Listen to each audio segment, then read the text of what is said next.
is recognized. Well, thank you, Mr. Speaker, and I want to thank the gentleman from Georgia for yielding me the customary 30 minutes, and I yield myself such time as I may consume. You're recognized. Mr. Speaker, we had plenty of time last night in the Rules Committee to debate these awful, lousy bills. H.R. 6945, H.R. 6359, and HRES 140. I encourage everyone to look them up. Don't take my word for it. Two of these bills are about misleading pregnant women to stop them from making decisions about their own bodies. This is all part of the Republicans' war on women, and these bills are aimed to please anti-choice protesters who are flying into Washington this week. The third is about making it easier for a foreign mining company to dump pollution into a pristine wilderness recreation area in Minnesota. And all of these bills are being brought to the floor under completely closed rules. No amendments, limited debate, no nothing. I won't waste more time on these terrible bills. They are just more of the same stupid garbage that this majority has brought to the floor time and time again. But what I do want to highlight, Mr. Speaker, is that this week marks 1 year since Donald Trump was sworn in as President of the United States. Republicans have had total control of the entire federal government, the House, the Senate, and the White House for over a year. Yet still, after an entire year in charge, Republicans continue to point the finger at Democrats rather than take responsibility for their own embarrassing failures and broken promises. Republicans and Trump ran on fighting for working people, but every single day they have governed on behalf of billionaires and corporate donors. Now let's take a look at some of these broken promises. Donald Trump said he would put America first. He has not. What he has done is given a $40 billion loan to Argentina. He stabbed American ranchers in the back, proposing that we import beef from South America. He threw a fancy party at the White House for a Saudi prince that murdered an American journalist, but he has not put America first. He also promised no more endless wars. Give me a break. He renamed the Pentagon the Department of War. Last year, he bombed Iran, Iraq, Nigeria, Somalia, Syria, and Yemen. He bombed Venezuela and now says that we are running the country, whatever the hell that means. And he's threatening to take an autonomous territory from Denmark, a NATO ally. Well, let's go over another failure. Donald Trump promised ICE would only deport the worst of the worst. Guess what? Not true.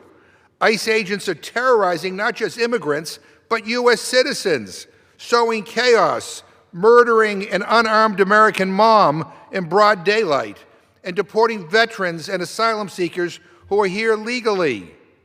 Another campaign promise. Donald Trump said he would lower prices on day one. Oh my God, Mr. Speaker. Has anyone in this administration gone shopping? Now, let me say this as someone who buys his own groceries in Worcester, Massachusetts. Prices are not only high, they're going up even more because of Trump's reckless tariffs. And gas, remember when Trump bragged about how he would get gas down to $2 a gallon? It's $3 a gallon down the street from my house. Now, let's keep going down the list. Trump said he would get drugs off our streets and put criminals in jail. Give me a break. He pardoned the guy who created the dark web market that smuggled in tons of fentanyl.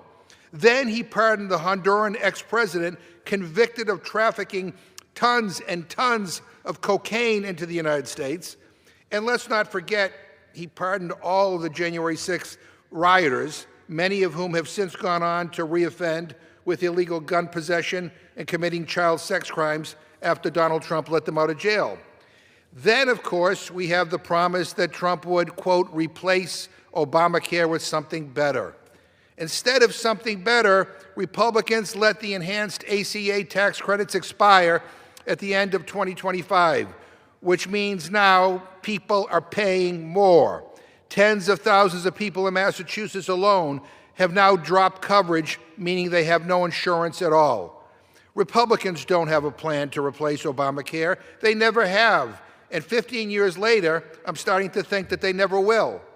Now, another thing that Donald Trump promised, no corruption and full transparency. Remember that promise? Seriously, how much money does one family need to make off the presidency before Republicans admit it's corruption?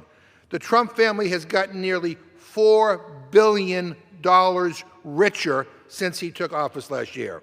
How much can one family treat the presidency like a piggy bank before Republicans finally step up and do something about it?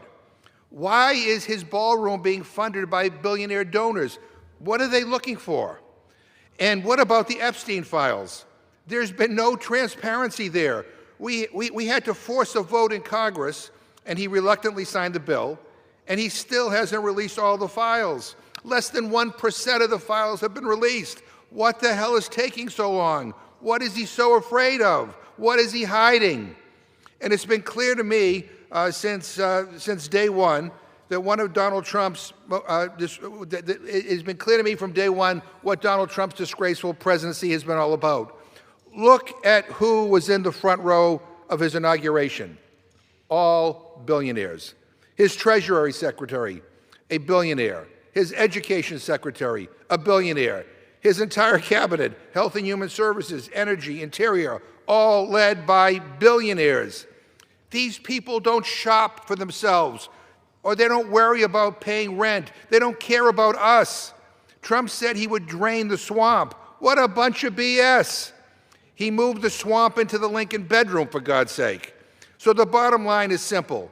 Republicans, have not done he has not done a single damn thing that he promised to do. And not only have they failed catastrophically. And look no further than the bills on the floor today. Nothing for workers, nothing to lower grocery prices, nothing to take on price gouging, nothing to bring down rent, nothing to help people buy a home, nothing to lower prescription drug costs, nothing to raise wages, nothing to strengthen workplace protections, nothing to create jobs. Just culture war garbage and corporate giveaways. That's all the GOP knows how to do. And after 1 year of total power, there is nobody else to blame. This is the Republican record, and it is awful. This is Donald Trump's economy, and it sucks. And the people back home see it. They feel it. They're living it.